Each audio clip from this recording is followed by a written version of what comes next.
Mater, I'm not doing this. Oh, come on, you'll love it. Tractor tipping's fun. This is ridiculous. All right, listen. When I say go, we go. But don't let Frank catch you. Go! Who's Frank? Mater! Wait, Mater! Okay, here's what you do. You just sneak up in front of them and then honk. And they do the rest. Watch this.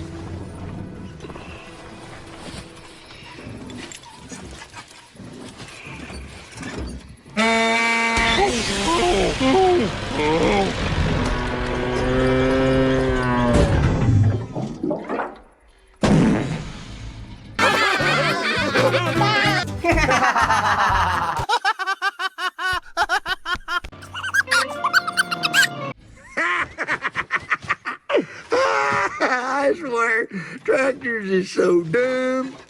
I'll tell you what, buddy, it don't get much better than this. Yep, you're living the dream, Mater boy.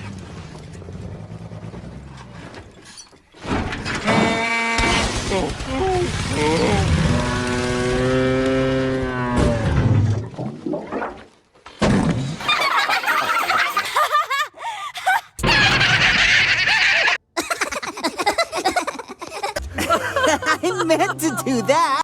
I don't care who you are. That's funny right there. Your turn, bud. Mater, I can't. I don't even have a horn. Baby. I'm not a baby. Fine, stop, okay? All right, I'll do something.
Does anybody hear that? Who was that?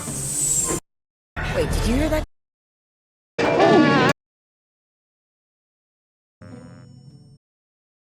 Huh? That's Frank. Uh-oh. Uh-oh.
Run for your life!